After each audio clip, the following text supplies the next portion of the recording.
പുറത്തുള്ള BJPക്കാരും വ്യാപകമായിട്ട് ചേർത്തിട്ടുണ്ട്. ഈ ചേർത്ത വോട്ടുകളെന്ന് പറയുന്നത് ആലത്തൂർ, ചാലക്കുടി ലോക്സഭയിലെ ആളുകളെയാണ് കൂടുതലായിട്ട് ചേർത്തിട്ടുള്ളത്.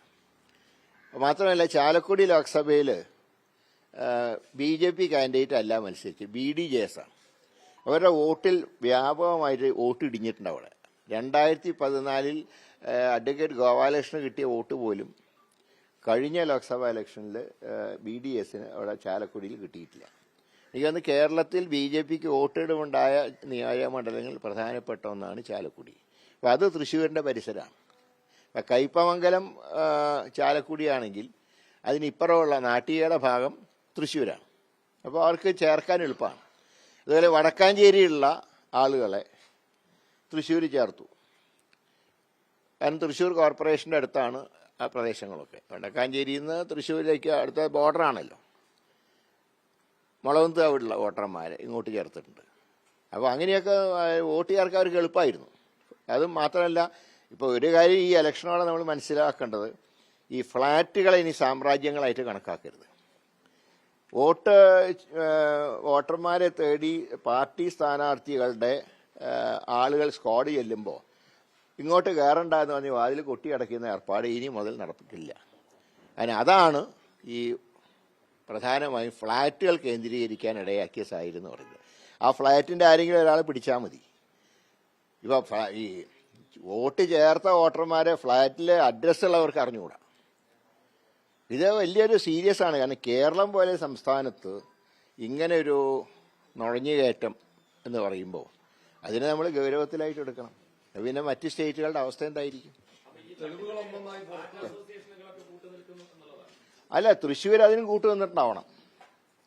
അല്ലെങ്കിൽ എങ്ങനെ ഫ്ലാറ്റുകൾ കേന്ദ്രീകരിച്ച് ചേർക്കും? 30,000 മുതൽ 86,000 വോട്ട് വരെ ചേർത്തു എന്നാണ് കണക്ക്. ഇപ്പോൾ തൃശ്ശൂർ കഴിഞ്ഞ ലോക്സഭാ തെരഞ്ഞെടുപ്പിൽ വോട്ട് വർദ്ധിച്ച ഒരു നിയോജകമണ്ഡലം തൃശ്ശൂരാണ്. 1,47,000 വോട്ട് വർദ്ധിച്ചിട്ടുണ്ട് മുൻ തെരഞ്ഞെടുപ്പിനേക്കാൾ, 2019 അപ്പോൾ അതിൽ പ്രധാനമായിട്ട് വന്ന ഈ ഫ്ലാറ്റ് കേന്ദ്രീകരിച്ചിട്ടുള്ളതാണ്. അപ്പോൾ ജനവിധി അട്ടിമറിക്കാൻ എളുപ്പമാണല്ലോ.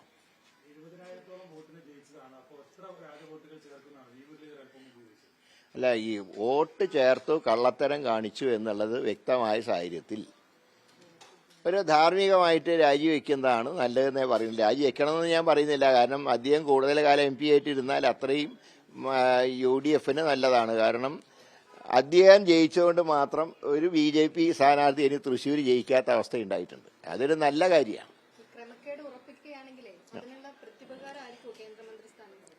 അല്ല, അതുകൊണ്ടാണ് അദ്ദേഹം, എനിക്ക് തോന്നുന്നത്, ഇത്രയും ഫൈറ്റ് ചെയ്ത് ജയിച്ചു എന്നൊക്കെ പറയുന്ന ഒരാൾക്ക് സാധാരണ ഒരു ക്യാബിനറ്റ് റാങ്ക് കൊടുക്കുമല്ലോ. ഇത്തവണ കൊടുക്കാതിരുന്നത് നിങ്ങളുടെ കോൺട്രിബ്യൂഷൻ ഒന്നുമില്ല, ഞങ്ങളുടെ കോൺട്രിബ്യൂഷൻ കാരണം ജയിച്ചതാണ്, അതുകൊണ്ട് ഇത്രയൊക്കെ മതി എന്ന് ചിലപ്പോൾ മോഡി തീരുമാനിച്ചു കാണും. ഞങ്ങൾ കൊടുത്ത പരാതി നിലവിലുണ്ട്. ഞങ്ങൾ പരാതി കൊടുത്തില്ല. തൃശ്ശൂർ പരാതി കൊടുത്തിട്ടുണ്ട്. എനിക്ക് മറ്റുള്ള സ്ഥലത്ത് അറിയാം. ഞങ്ങൾ പരാതി കൊടുത്തിട്ടുണ്ട്.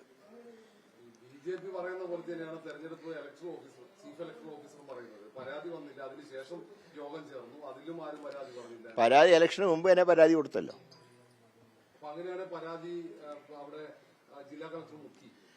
പരാതി ഞങ്ങൾ കൊടുത്തിട്ടുണ്ട്. ഞങ്ങൾക്ക് നൽകിയ മറുപടി അത് ശരിയല്ല എന്നുള്ള മറുപടി ഞങ്ങൾക്ക് തന്നു. അന്ന് തന്നെ തന്നല്ലോ. അത് ഞങ്ങളതിനെക്കുറിച്ച് ആലോചിക്കുന്നുണ്ട്. അതിൻ്റെ എല്ലാ വശങ്ങളും പരിശോധിക്കണമല്ലോ.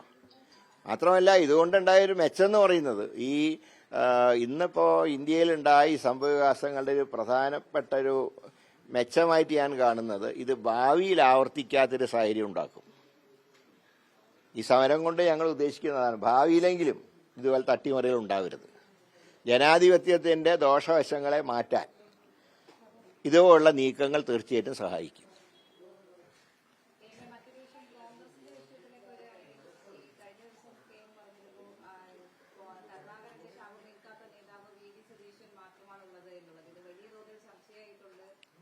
അതൊന്നും ചർച്ച ചെയ്യേണ്ട ആവശ്യമില്ല. VD സതീശന് ശാപം കിട്ടും. ഇല്ല, അതിൽ അത്ര ചർച്ചയാക്കേണ്ട കാര്യമൊന്നുമില്ല.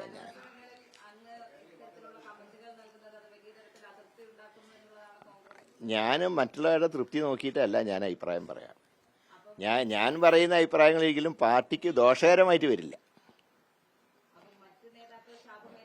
അതെനിക്ക് അറിഞ്ഞുകൂടാ. അല്ല, ഞാൻ ഇന്നലെ വി ഡി സതീശനാണ് ഇന്നലെ അവാർഡ് കൊടുത്തത്. സ്വാഭാവികമായിട്ടും വി ഡി സതീശനെ കുറിച്ചാണ് പറയുക, അല്ലാതെ മറ്റുള്ളവരെ കുറിച്ചല്ല പറയുക. അപ്പോൾ വി ഡി സതീശനെ കുറിച്ച് പറഞ്ഞ കൂട്ടത്തിൽ ഈ ഒരു പോയിന്റ് പറഞ്ഞു എന്ന് മാത്രം. അത്ര വലിയ ബഹളവും ചർച്ചയാക്കേണ്ട ആവശ്യമൊന്നുമില്ല.